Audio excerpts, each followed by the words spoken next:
Yung Biblia ang ginamit nila, bogus na translation, Katoliko din nila, din yan ang may gawa nun. Ugok talaga itong mga ito. Dinaragdagan nyo yung Biblia eh. Ang ibig sabihin nun, kalaban kayo ng ating Panginoong Diyos. Anak kayo ng Jabuls. Anak kayo ng Jabuls. Anak kayo ng Jabuls.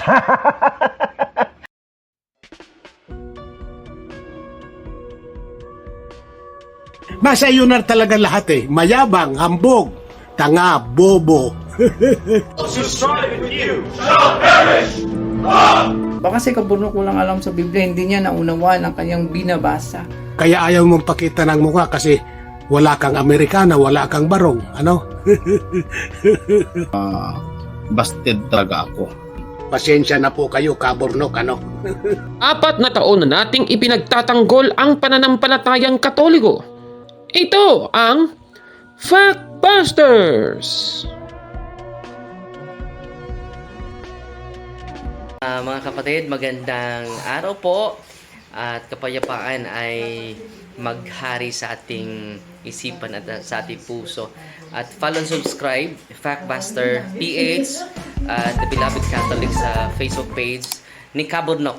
At abangan nyo si Kaburnok, no? Dahil marami siyang i-reveal na mga maling aral at matutuhanan natin ang katotohanan. Dahil ang katotohanan ay magbigay sa atin ng tunay na kalayaan. God bless!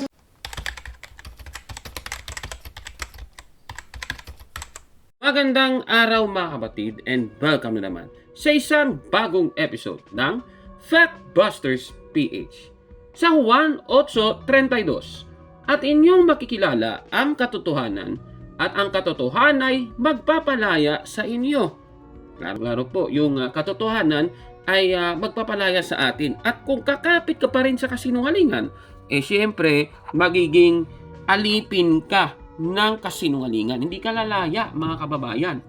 Sa ating episode ngayon, muli nating tatalakayin itong pahayag ng isang pastor ng Church of Our Savior. Yung ating tatalakayin ngayon, itong si Pastor James, mga kababayan, ng Supalpalin Facebook page na as of recording may mahigit 2,500 followers. At sa episode natin ay panonoorin naman natin yung kanyang paninira sa Iglesia Katolika. Panoorin natin ito. Itong mga ugok na mga CFD at saka itong si Darwin Gitgano talagang pinapakita lang talaga nila na talagang walang kaalam-alam sa Biblia. Dala ng kanilang kamangmangan kung ano-ano na lang yung pinagbabasa nila. Ang sabi ko kasi, si Pedro ay hindi nakapunta ng Roma. Ang sabi nila, pumunta raw si Pedro ng Roma. Anong binasa nila? Itong sa 1 Peter chapter 5 verse 13. Pero tingnan nga natin dito, mga kapatid. Sabi ko, basahin nyo sa King James Version. Ito ang nakalagay, chapter 5 verse 13 sa 1 Peter. Ito, ang sabi dito, she who is in Babylon, elect together with you, greets you, and so does Mark my son. Walang Rome. Walang Rome. Ay, sinong nagdagdag? Sinong nagdagdag? Yun nga. Yung Biblia ang ginamit nila, bogus na translation, Katoliko din nila, din yan ang may gawa nun. Ugok talaga itong mga ito. Dinaragdagan nyo yung Biblia eh. Ang ibig sabihin nun, kalaban kayo ng ating Panginoong Diyos. Anak kayo ng Jabuls. Dinadagdagan ninyo eh. Wag naman ganun. Wag yung lokohin ang bansang Pilipinas. Ikaw, Darwin Gitgano, pari ka pa naman. Turuan mo yung mga tao mo. Aba, grabe naman ito talagang pastor na ito, ano? Ayon sa kanya, mga kababayan, hindi raw nakarating ng Roma si Apostol Pedro. At kasi yung binatayan ng mga CFD, itong nasa unang Pedro 5:13 ng The Living Bible, na sabi, the church here in Rome. Ayan, klarong-klaro na yan, ha? Pero ayon daw sa pastor na ito, bogus daw yung translation na ito na ginagamit ng mga Catholic faith defenders at nag-demand pa. Sabi niya, dapat King James Version daw. Aba, grabe naman ito talaga. Tanong, Totoo ba ang kanyang mga sinasabing ito? Tignan natin ngayon kung sino yung anak ng Diabols sa episode na ito. Totoo ba ang hindi nakarating ng Roma si Apostol Pedro? Klaro naman kasi yung nakasulat sa saling ito. The church here in Rome. Klarong-klaro po. Si Apostol Pedro na nagsulat ng aklat na ito, yung unang Pedro, sinabi niya na siya daw ay nasa Roma, mga kababayan.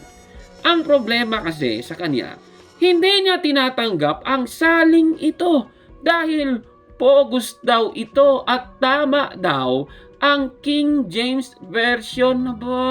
Grabe naman talaga ito, namimili. Ngayon, ano ba yung nakasulat sa King James Version? Ito, basahin natin, ha. The church that is at Babylon, elected together with you, saluteth you, and so doth Marcus, my son. Dito, yung binabanggit, the church that is at Babylon.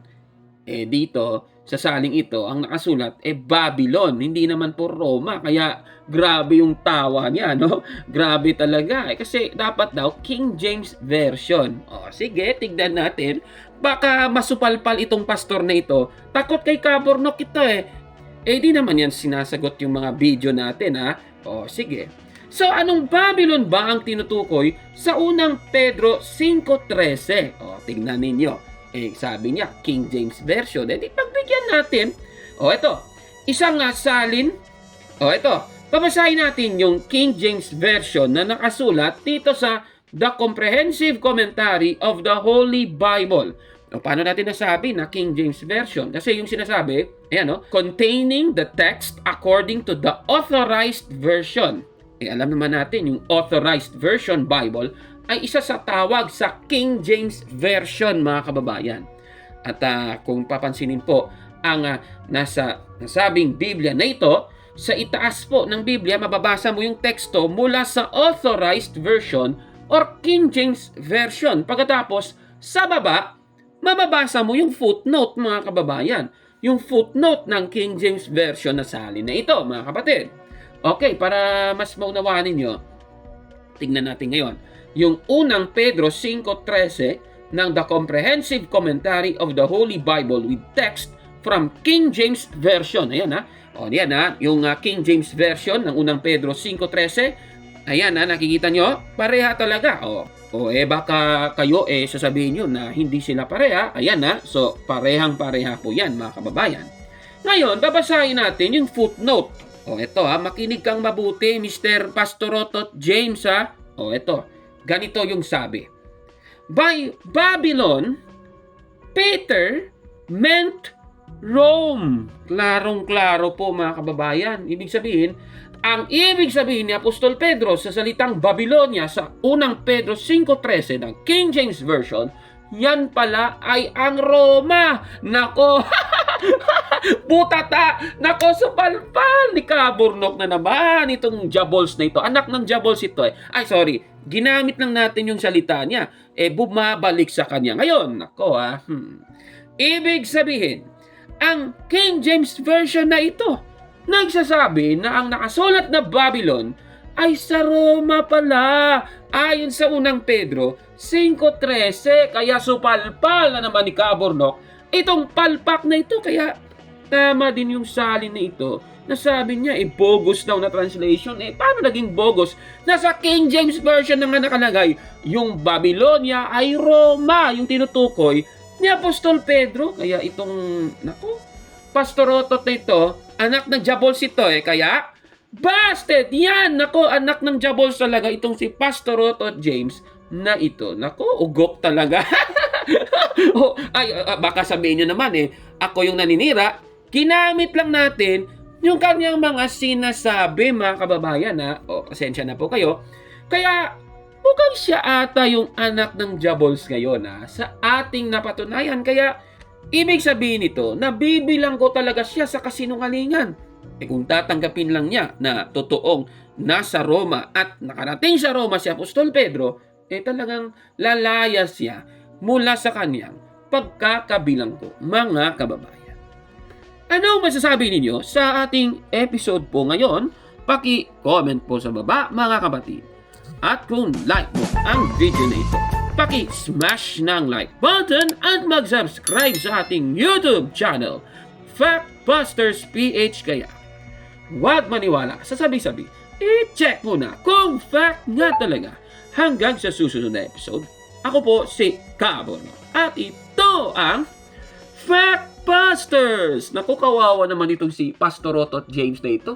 Takot kay Kabornok kasi butata na naman. Ako ngayon, sino ngayon yung anak ng Jabols? Itong si Pastor Rotot James.